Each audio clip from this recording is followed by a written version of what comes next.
Toda vocación es un misterio que responde al seguimiento de Jesús. Es un llamado al amor. Todos llevamos escrito en nuestro corazón el plan de Dios. Es como una pequeña luz que un día vemos brillar en nuestra alma. Esta es la historia de un hombre que vio la luz de la vocación en su alma y no descansaría hasta responderla. El padre Félix de Jesús Rouget. Nací en la provincia de Auvernia, en el centro de Francia, el sábado 17 de diciembre de 1859. Meses antes de nacer, mi mamá me consagró a la primera divina persona y me puso el nombre de Benedicto Félix Rouget Olanier. Benedicto porque ese nombre estaba llevado por todos en la familia de mi padre, y Félix porque era devoto de San Félix de Valois. Su madre fue Luisa Olanier. Desde muy joven sintió el llamado a la vida religiosa, pero sus padres lo impidieron, casándola a los 17 años con un campesino, Benedicto Rouget. Tuvieron 3 hijos, Félix, Estanislao y Manuel. Luisa era una mujer de oración y sacrificio. Siempre tenía una criada menos para tener ella más trabajo y ofrecerlo de penitencia. Benedicto, a pesar de su corta instrucción, se distinguía en él la rectitud de su conducta y lo recio de su voluntad. Era un hombre sincero, franco, recto, honrado, noble y leal. Tenía madera de santo. El influjo de su esposa y de su hijo Félix lo llevaron al fin a la santidad. Cuando nació Félix, Luisa tenía 20 años y se había hecho por sí sola devotísima de las divinas personas y de la Santísima Virgen. En su primera salida a la calle, después del nacimiento de Félix, lo llevó al templo de la parroquia, que estaba sola en ese momento. Tomó al niño, lo puso sobre el altar de la Santísima Virgen y, arrodillándose ante su imagen, lo consagró con todo su corazón a la Madre de Jesús. Oh María, mi buena Madre, yo te entrego a este hijo para siempre. Desde hoy ya no es mío, es tuyo. Alcánzale la vocación sacerdotal, que sea un santo sacerdote y gane muchas almas para Jesús. Voy a tomarlo otra vez y a llevarlo conmigo, pero ya no es mío. Lo cuidaré y educaré para ti.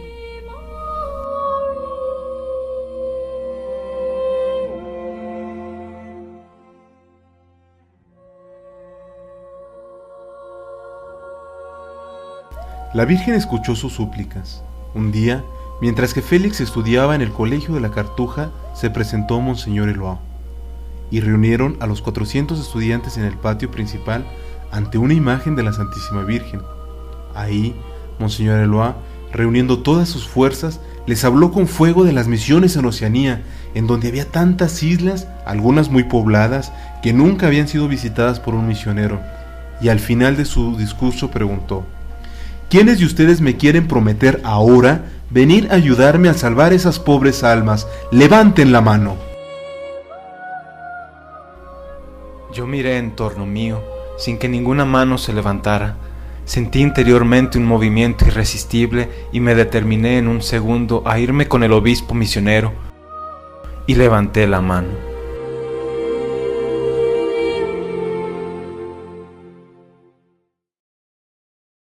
En septiembre de 1878 ingresó al noviciado de los Padres Maristas. Pese a su entusiasmo, las dificultades no se harían esperar. A los 2 meses de estar en el noviciado, le sobrevino un dolor agudísimo en la muñeca derecha por una artrosis que se le formó. Lo llevaron al doctor, el cual dijo que era necesaria una operación para salvar su mano. Le quemaron toda la muñeca inflamada con un hierro candente, y las curaciones duraron unos 2 o 3 meses, empeorando cada vez más. La situación no solo era terrible por su salud, sino también por su vocación. En ese tiempo, el sacerdote no debía tener ningún defecto físico. Luisa, preocupada, envió una carta a don Juan Bosco, que tenía la fama de hacedor de milagros, suplicándole que lo bendijera y pidiera de Dios la gracia de la curación de su mano. Don Bosco me recibió, me interrogó preguntándome si ya había hecho los votos. Le contesté que no, pero que esperaba hacerlos después. Entonces me sonrió y me dijo que me arrodillara delante de él para darme la bendición.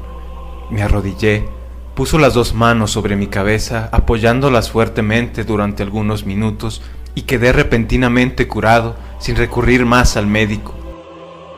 Días después tuve otro encuentro con él que iba pasando. Me miró y me dijo: «El Señor te hará ganar muchas almas». La profecía de Don Bosco se cumpliría como él dijo. Félix concluyó su formación y fue ordenado sacerdote el 24 de septiembre de 1887.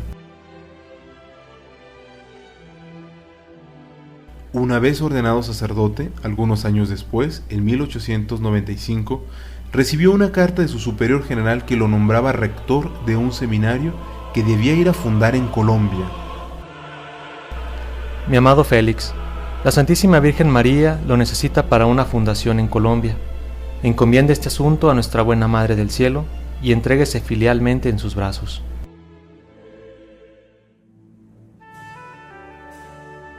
El padre Félix se entusiasmó mucho. No eran las misiones en Oceanía, pero tenía la certeza de que la Virgen lo necesitaba para la fundación de un seminario, y eso le daba confianza de responder con un sí, embarcándose de inmediato a Colombia. Una vez llegado a su destino, el señor obispo, Monseñor Rojas, cambió sus planes y les ofreció hacerse cargo del colegio de Santa Librada, el Neiva, y accedieron. Al año siguiente, en 1897, se abrió el colegio de San Simón, en Ibagué, y fue enviado el padre Félix como director del nuevo plantel.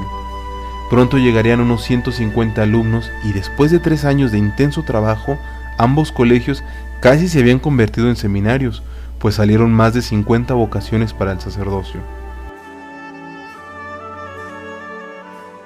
El padre Félix no solo se dedicaba al magisterio, sino que también tenía un intenso trabajo pastoral. Estableció en Neiva y en Ibagué una obra llamada El Pan de San Antonio. Estableció y dirigió la Asociación de Hijas de María, donde se cultivaban vocaciones para la vida religiosa. Al mismo tiempo atendía a los enfermos en los hospitales y a los presos en las cárceles, confesaba asiduamente y daba dirección espiritual, predicaba ejercicios espirituales y a veces cubría al párroco de Ibagué cuando él se ausentaba.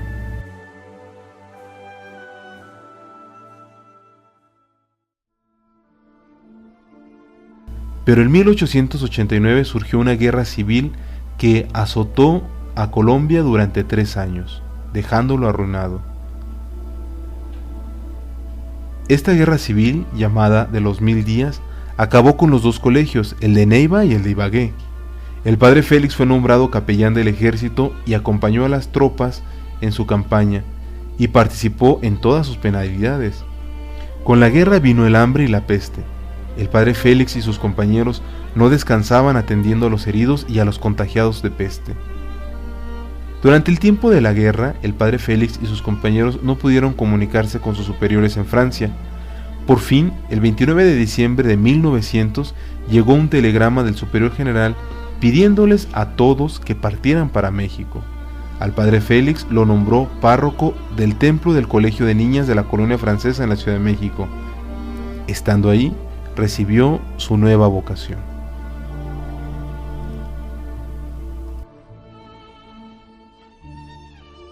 El día 4 de febrero de 1903 estaba yo para salir a la calle cuando me llamaron al confesionario.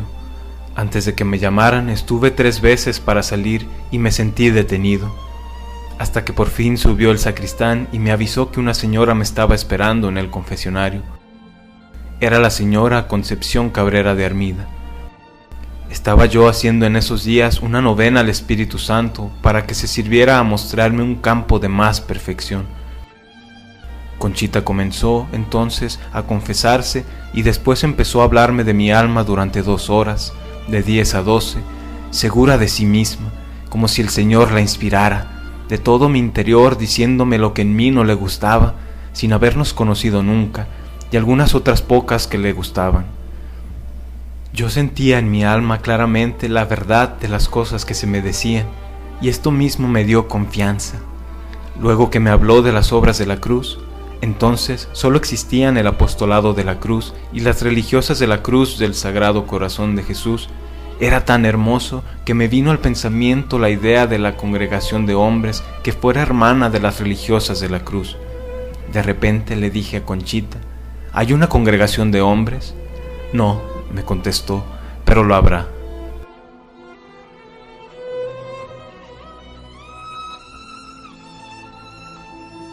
El resultado del llamado a las obras de la cruz fue de inmediato. Aumentó considerablemente las penitencias corporales, insistió más en el recogimiento y en la guarda de los sentidos, en la fidelidad y correspondencia a las inspiraciones del Espíritu Santo, procuró más ocultamiento. También estableció el apostolado de la cruz en su parroquia, fundó una publicación para extender la espiritualidad de la cruz y empezó a ayudar a las religiosas de la cruz como su director espiritual.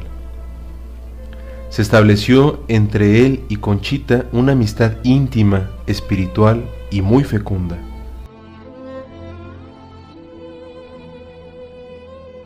El Jueves Santo de 1903 llegó Conchita al confesionario a decirme, de parte del Señor, que Él me había escogido para fundar a su tiempo a los religiosos de la cruz. Desde hacía tiempo yo sentía en mi corazón que fundaría la congregación de hombres. Conchita prosiguió y me dijo que no tuviera miedo, que a su debido tiempo iría con mis superiores a pedir el permiso correspondiente, pues todo se debía de hacer por obediencia.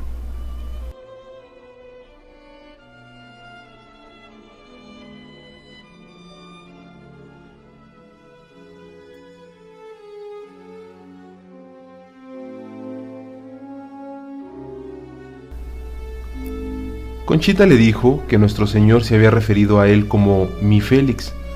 A partir de ahí se sintió propiedad de Jesús y completó su nombre, Félix de Jesús. Un año más tarde, el Viernes Santo de 1904, Conchita le comunicó que era voluntad de nuestro Señor que fuera a ver al Padre General para exponerle el asunto de la fundación y pedirle el permiso. Félix se embarcó para Francia el 16 de julio de 1904. Cuando llegó, inmediatamente fue a hablar con el Padre General de los Maristas, Antonio Martin.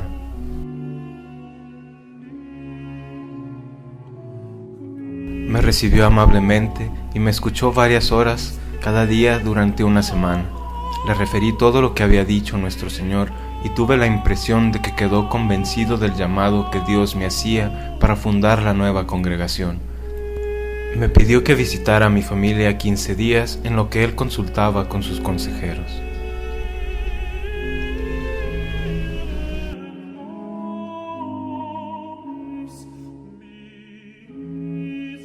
El padre Félix regresó al tiempo señalado y encontró la respuesta.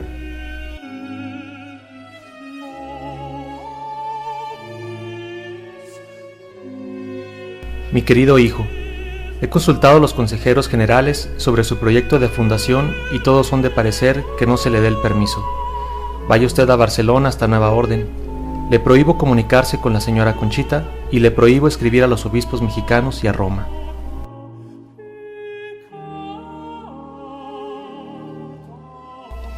El padre Félix no discutió estas órdenes.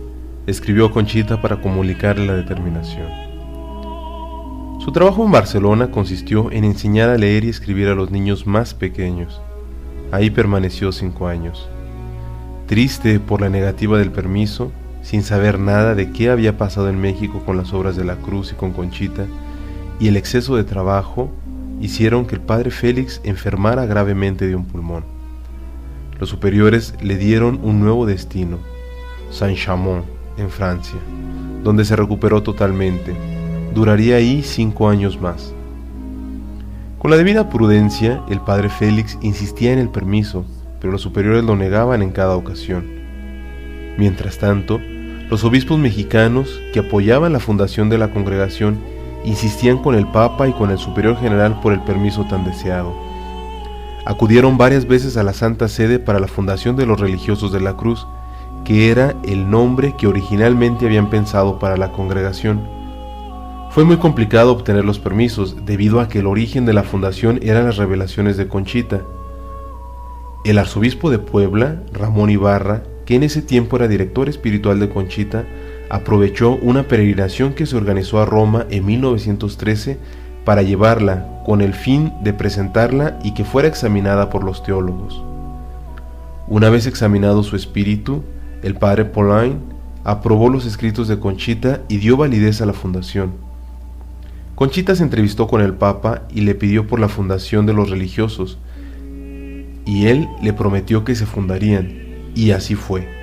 El 18 de diciembre de 1913, el Papa dio su autorización para la fundación de la congregación bajo dos condiciones. Una, que no se llamaran religiosos de la cruz, sino misioneros del Espíritu Santo, y que el padre Félix nunca perteneciera a la congregación. Con mucho dolor recibieron esta noticia, pero los caminos de Dios son misteriosos.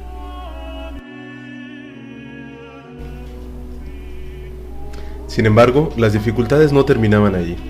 Jesús había dicho a Conchita que el padre Félix sería el fundador. Entonces había que conseguir el permiso con su superior, que estaba determinado a negarlo.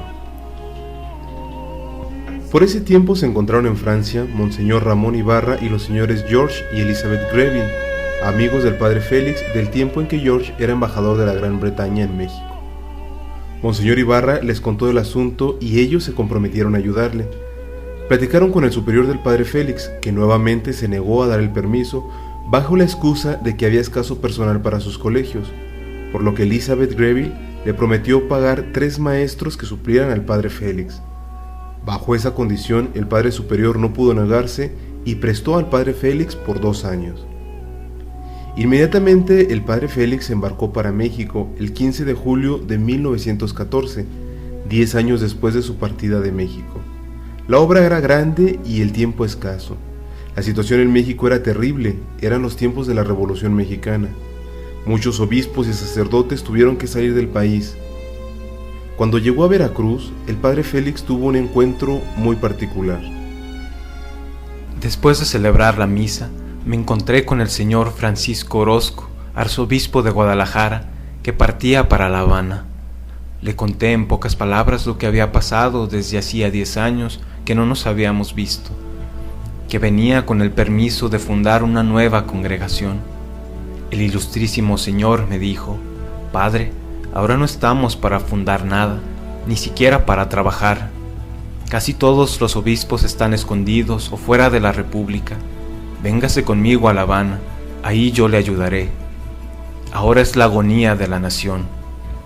«Monseñor», le contesté, «supe hace 10 años que nuestro Señor dijo que esta nueva congregación se fundaría en la agonía de la nación».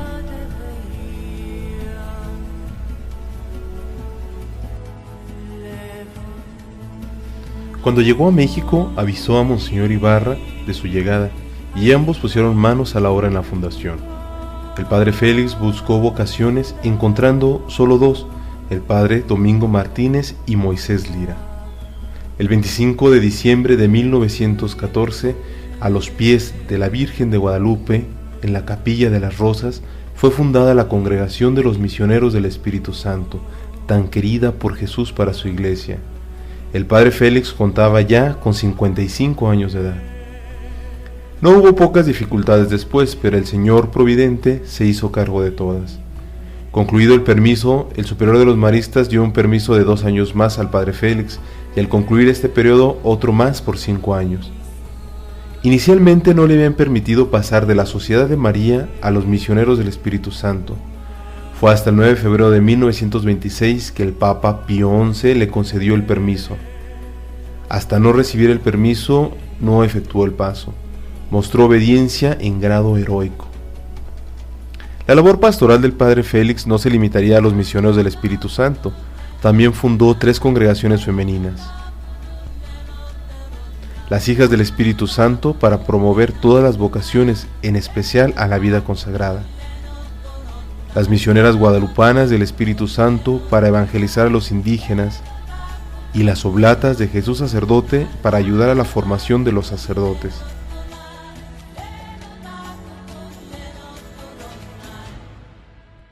A pesar de su complexión tan robusta, su actividad asombrosa hizo que el padre Félix literalmente consumiera su organismo en el servicio de Dios. Viajes continuos para buscar vocaciones o visitar las casas de la congregación, con los medios de transporte tan deficientes de la época, la predicación de ejercicios, las largas horas de oración dedicadas a la dirección espiritual, sobre todo de sus religiosos y religiosas, la correspondencia que les robaba muchas horas de sueño, sin descuidar la observancia religiosa, minó la salud del padre Félix. Después de una larga agonía, murió con fama de santidad en la Ciudad de México el 10 de enero de 1938.